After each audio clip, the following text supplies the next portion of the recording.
Radio show with agricultural news, information, interviews, in-depth weather, and more. It's Terry Henne and his Farm Show on 100.5 and 790 News Radio WSGW and online WSGW.com.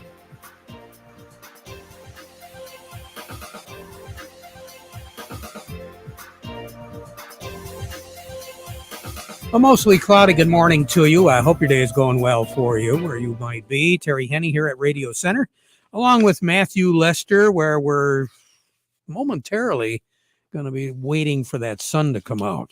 Not that we really want it, because it is a little warm and a little humid, but sunshine is in the forecast, and that's what we're going to be looking forward to as we move into the afternoon hours. And the other thing, as a consequence of that sunshine and the higher humidity, is going to be a pretty good chance of seeing once again some 90 degrees.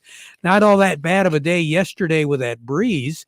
I think we've got a little bit of a breeze right now. Matthew, what are we looking at right now?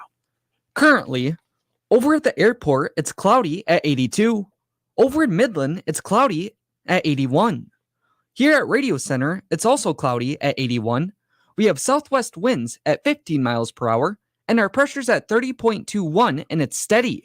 We're looking at, as Matthew said, some little bit uncomfortable humidity, but you don't have to go too far to the west to begin to see some sunshine. And there is some sun being reported right now up in Michigan's thumb. Bad Axe is looking at partly sunny skies. Monroe has got sunshine. Big Rapids, Grand Rapids, Holland, Mount Pleasant is reporting partly sunny skies right now. Muskegon has sunshine, South Haven. And then you get up into northern Michigan, where there is plenty of sun there. I don't see any reporting stations right now that are reporting anything other than Oscoda of cloudy skies there. Everybody else is mostly sunny. The big difference between what we have been seeing and what we will see is a change in our wind direction as we go into the evening hours, especially after midnight tonight. The low pressure system that has been causing all of this, with a front that's been pretty much just sitting and not really moving too much. It's been a warm front. That warm front is going to turn into a cold front, and it is going to drop down through the lower peninsula. So later on tonight and early tomorrow morning, we're going to see that front take up residence right along the Michigan border with Indiana and Ohio. And that is going to mean a northeast breeze, because the low will be northeast of the state of Michigan, with that counterclockwise circulation that's going to pull some cooler and less humid air down over the state. It's not going to chill us down to below normal, not by any stretch, but we'll be tapped into more 84, 83, 82 degree temperatures as we go through the day tomorrow. But then on Friday, and then once again on Saturday, we're going to warm up before another frontal system will be moving through. That'll be later on in the day or the evening on Saturday night. So Sunday will be 84, 85 degrees. There still is going to be a chance of some showers. We're not going to get away from a chance of showers for the next several days. That mid to late afternoon and early evening opportunity is just going to be a regular part of our forecast for the next few days and into the weekend. Now, as we move into the work week next week, we're going to see some clearing of all of this afternoon and evening showers, at least for, I want to say, the first half of the work week next week. And along with it is going to come some cooler temperatures. Sunday will still have that chance, but it'll be very widespread of some precipitation. 84, 85, 86. That's the way it's going to work out to. Monday, 82 for a high, mostly sunny. Then Tuesday will start to kick back in, upper 80s, but it's still mostly sunny skies. Now, for the period that's going to take us right up to about the 28th, 27th, so we're talking toward the tail end of the work week next week, temperatures are going to be above average, but not much above average. As we get into the last few days of the month of June and start off the beginning of July, we're going to kick right back into much above normal temperatures. And by that, usually we're talking 12, 13, 14 degrees above what's normal. Well, normal is 80. The normal low is 59. So we are going to be looking at a return of some humid and very warm temperatures. And along with that always comes the threat of some shower activity moving into roughly 3, 4, 5 o'clock in the afternoon. And over the past few days, some folks have picked up some rain. Others have picked up absolutely nothing. Yesterday, I think Lexington was the only spot that I saw that had any precipitation at all to report, and they had just under 0.4 of an inch. The other factor, and this is a key factor, I know Jerry Samolsky has touched on it. A few of our agronomists also have touched on it, and that's the night temperatures. That's where we really begin to see possible damage, possible fungal development. It's not good to see nighttime temperatures in that 70 degree and above range. And last night, once again, we saw it. Saginaw, our low overnight was 79. Vassar, Sandusky, Ithaca, Mount Pleasant, Caseville, Lapeer, all looking at 77 overnight. Bay City, you had 78. Owasso, Flint, West Branch, Gladwin, everybody looking at 76, 77 degrees there. Tawas, Au Gres, Harbor Beach, West Branch, we're all looking at 75 for overnight lows. So it not only just increases the opportunity for insect development, but also for a lot of that tender foliage, gardens, plants, decorative plants, whatever, hanging baskets. It wears on them just a little bit. And quite frankly, to think that you need to really hammer it with a whole lot of water, that's not necessarily the case. Probably a light sprinkle, just a little moderate moisture is much, much better instead of watering every day or every other day, in some cases maybe every 3 days, because yes, the plants are going through a lot of stress. Yes, you do want to wet the soil, but you don't want to overwater, because those plants will really look waterlogged. And in some cases, some of that tender foliage is just not going to fare very well. What is going to be happening, though, as we go in through the remainder of the month? As we indicated, temperatures are going to moderate a little bit, then they're going to warm back up. And it does appear as though we're going to start off the month of July quite a bit above average. Sun will set this evening at 9:21. You should see it. Sunrise tomorrow morning at 5:58. The record high in this state is 102, and that was set back in 1995. The record low, 42, set way back in 1926. Incidentally, the coldest ever, 19th of June, was set in 1980. Our high was 59, and our low was 47.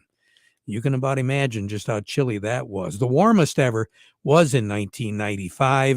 102 was our high, 70 was our low. And back in 1954, we picked up just under 2 2/10 inches of rain here in the Great Lakes Bay area. In a nutshell, that's what it looks like for right now. Continuation of above average temperatures and at or slightly above normal as far as the moisture goes. More on the weather as we go through the broadcast. Obviously, because of the holiday, we do not have Chicago Board of Trade and Mercantile Exchange quotes. Those folks are closed up. But coming up, Matthew, we do have Cody Harris from Star of the West, right? Yes, we do. And Cody will be talking a little bit about how the markets closed yesterday and some of the factors that we can be looking forward to as we move ahead. All of that coming up, but first we want to remind you the weather forecast brought to you by the folks at Nutrien Ag Solutions. Nutrien Ag Solutions has the local expertise to recommend the corn, soybean, and other seed products that are the best fit for your field. Plus, unparalleled agronomic support with products and services to unlock yield potential and improve crop performance from planting to harvest. Ask about our financing options to help you get more from every acre and lead the field. Visit your local Nutrien Ag Solutions branch or go to nutrienagsolutions.com. They say there's a secret to growing a great crop. At Nutrient Ag Solutions, they beg to differ. It all starts with a strong foundation, and when it comes to fertilizer, there's no question that Titan XE drives dry fertilizer performance. They've been unlocking the potential in every prill of dry fertilizer with biocatalyst technology for over a decade. Visit lpi.ag/Titan or contact your Nutrient Ag Solutions crop consultant to drive your crop's potential today. Farm Service brought to you today by the folks at the Michael Sarr Crop Insurance Agency. We've been telling you this all the way along, and Mother Nature is cooperating. Actually, she's not cooperating. Risk management is very important to your farm right now. So you should be talking to the folks at the Michael Sarr Crop Insurance Agency, because everybody knows with the threat of thunderstorm activity, hail is always lurking in the back. Mr. Hail. Check it out. Get in contact with the Sarr Agency. Remember, they are licensed to serve all of Michigan with both conventional and organic crop insurance. You can get a hold of their agents directly on their cell for questions or emergencies, or you can call the office, 989-868-4722. The Michael Sarr Crop Insurance Agency. We say good morning to Cody Harris over at Star of the West. And Cody, hopefully the phone isn't ringing too much today. Definitely a lot quieter day than the rest of the week with the markets being closed, that's for sure. How did everything finish up yesterday? I got a funny feeling that the corn and soys had a pretty good show. Am I right? Yeah, you're right on that. We had corn, I think I ended up 6 yesterday on the cash side, up 5 on new crop. Soybeans were up 16, old crop up 2 on the new crop. Wheat kind of took a hit, though. Wheat's kind of been definitely struggling since we've seen the highs 3 weeks ago. Wheat was down 10 for cash and new crop. And more kind of what we've been talking about, it seems like. Weather concerns of heat definitely stoke fear, especially in the corn and soybean arena. For the central and eastern corn belt, it seems you're definitely kind of seeing maybe that come into effect. And as far as wheat's concerned, almost kind of the opposite. Hard red wheat yields were better than anticipated from what we're hearing out west. So that's pressuring the market. And just as far as harvest in general, we are way ahead of pace as far as harvest concerned. Everything's looking pretty good. So that's kind of the main factor I think that we saw yesterday for sure on why wheat took a little bit of a hit, and probably going to see that continue at least going through the weekend too. So something to keep an eye on for sure. Yeah, I was looking at the Michigan Crop Progress, and they said winter wheat headed at 95%. The normal is 82. Last year, we weren't really too far behind. Last year, 91% of the winter wheat was headed. As I said, 95%. But we had some issues as far as the wheat went last year. And I know because of planting concerns here last fall, it did look as though we had some farmers that thought that they could do well with the wheat, but they were just afraid to get the wheat in once we rolled into the first part of November. So our acreage is way off. Oh, yeah, you hit that right on the head there, Terry. I know we had definitely kind of Mother Nature threw some curveballs there in the fall. And like I said, guys, pricing-wise and everything, guys were looking to plant some wheat, but we had some wet conditions that just didn't allow all those acres that we were expecting to get in the ground. And even some that kind of did get in the ground in some of that muddier conditions. I was a little skeptical, but I guess we got a little bit of a blessing in disguise and a real mild winter. And the wheat that did get in the ground does look pretty good, or did look good coming through winter and coming into flowering and heading, and now looking at harvest. The wheat that is around does look really good, but it is turning awfully fast. So like you're saying, we're kind of ahead of schedule across the board. I could see us being, a couple weeks ahead of schedule on harvest as well. Head size seemed to be pretty good. In some cases, some of the varieties, the heads were quite long this year. Oh, yeah. That's what I've been seeing, that kind of, or hearing that, I guess, all throughout the countryside. That doesn't really matter kind of what variety you got. Heads are definitely full and large, and everything looks pretty good. We got a kind of timely range.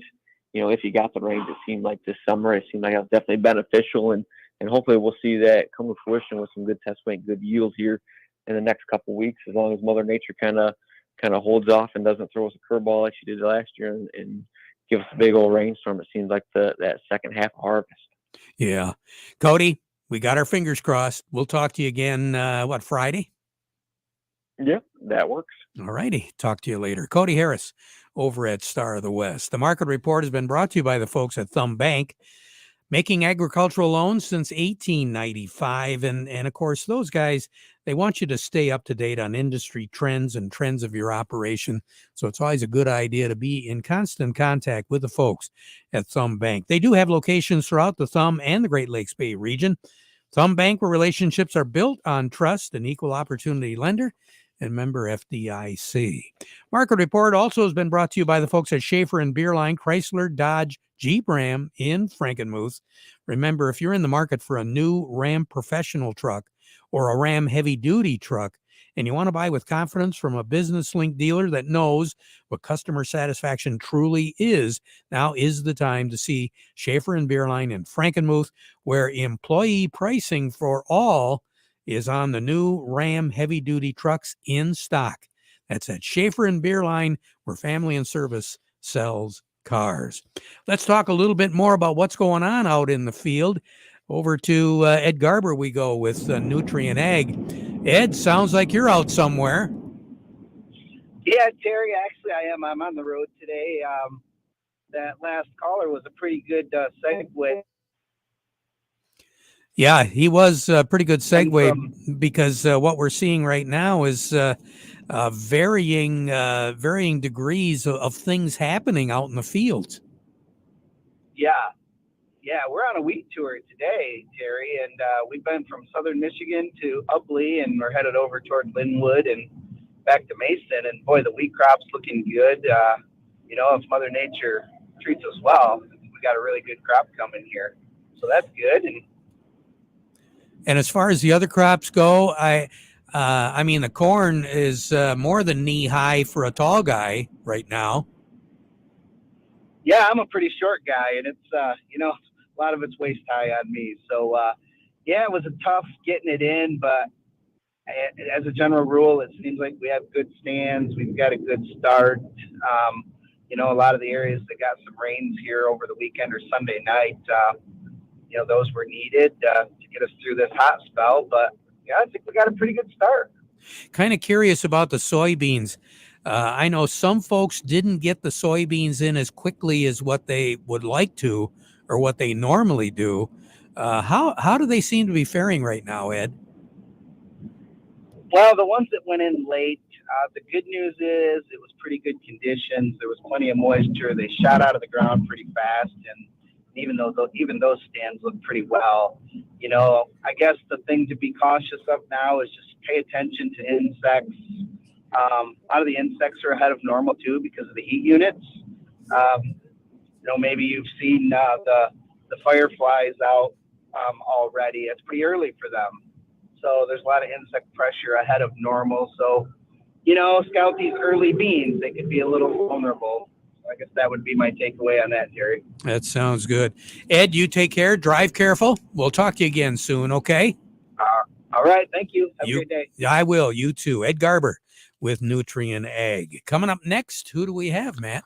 Up next, we have Jerry Samulski from the Bay Landscaping and Garden Center in Essexville. But first, this. Welcome to today's Merck Minute with special guest Austin Snook, U.S. Dairy Marketing Manager for Merck Animal Health. Austin, why should producers be excited about the Empower Dairy portfolio by Merck Animal Health? Really, the exciting thing about Empower is that, number one, it represents a major shift for Merck Animal Health to really focusing on what matters to our producers and how can we better help them by providing solutions that integrate all of our products and offerings. This platform of Empower is not only about what we offer today, but really it's the cornerstone for the future of our dairy business. So Merck Animal Health is committed to investing in the dairy industry and helping producers not only be successful today, but lead the charge moving into the future and continue to tackle new challenges and take advantage of new opportunities in the years to come. Austin Snook, Merck Animal Health, with today's Merck Minute. Learn more at empowerdairy.com. Looking for savings while filling up at the pump? Look no further than Fuel Rewards at one of our 26 local Forward Shell convenience stores. Get 15 cents off per gallon when you buy any two 16-ounce Shine Waters for $4. Or get 15 cents off per gallon when you buy two 1-liter Propel or Gatorade water for only $5.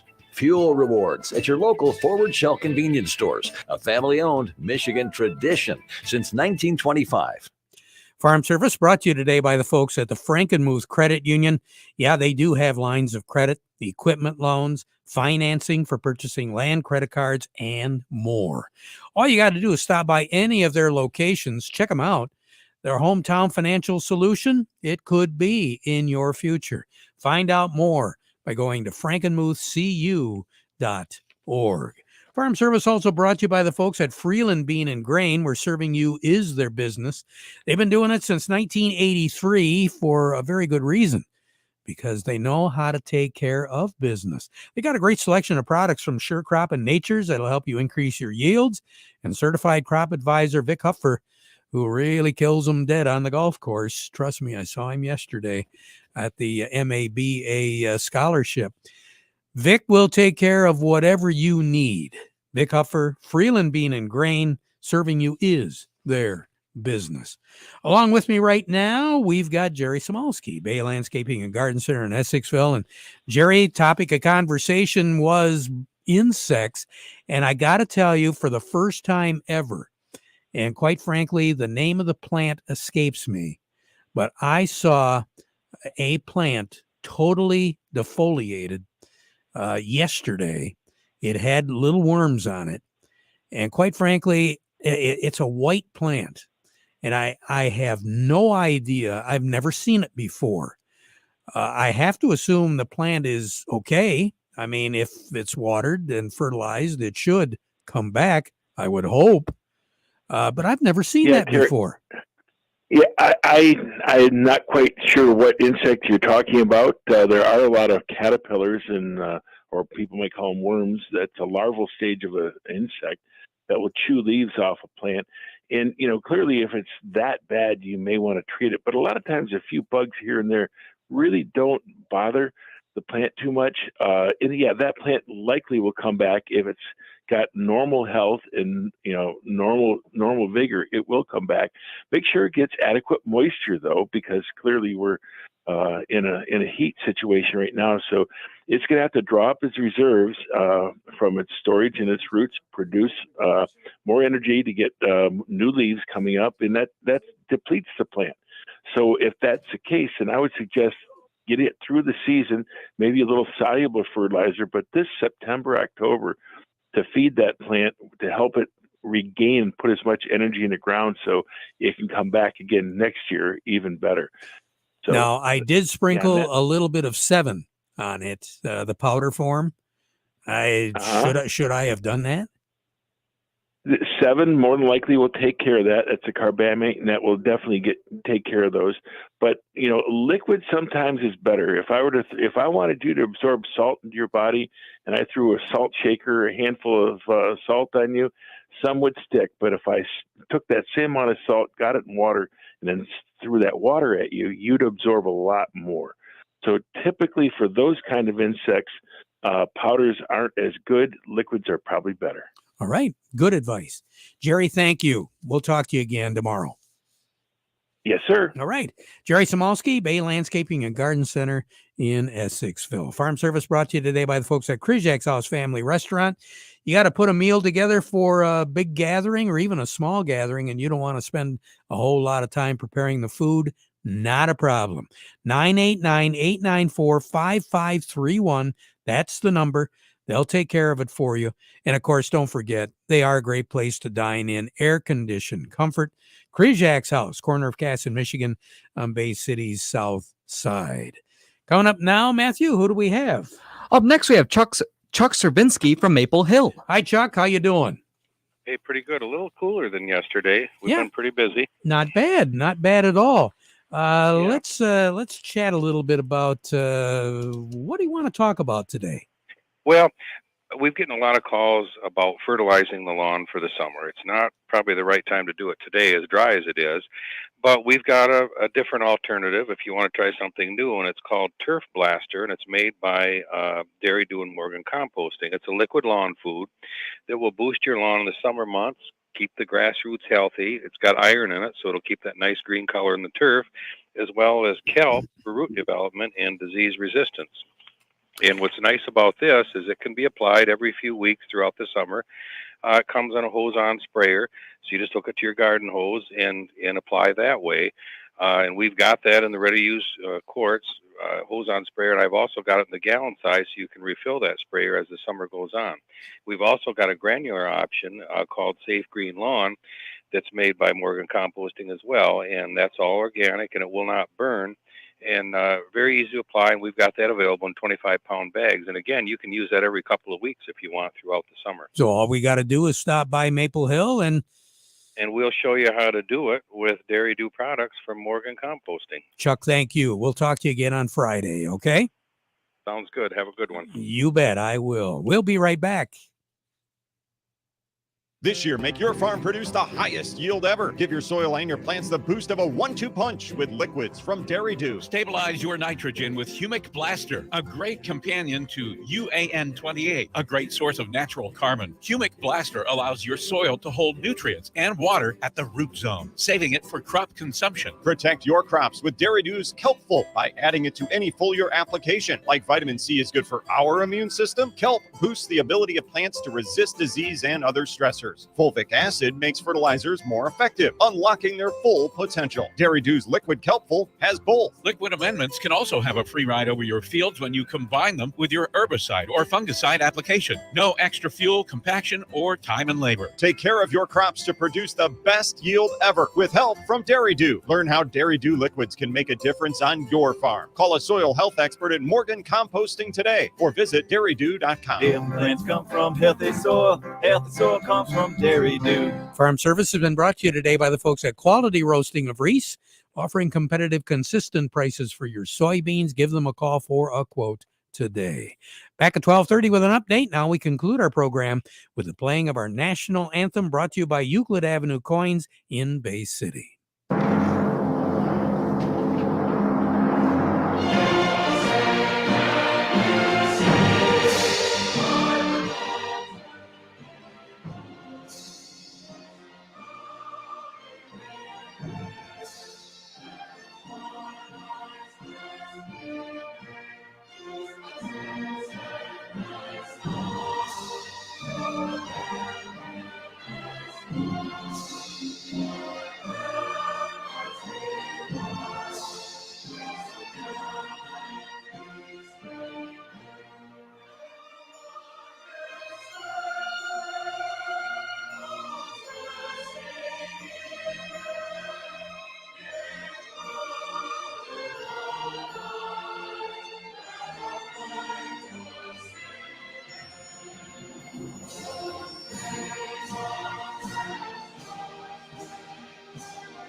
Broadcasting from the Stormmaster Exterior Studios, WSGW, Saginaw, Bay City, Midland, WSGW-FM, Carlton. This is CBS News on the Hour, sponsored by Progressive Insurance. I'm Steve Kathan. Forecasters say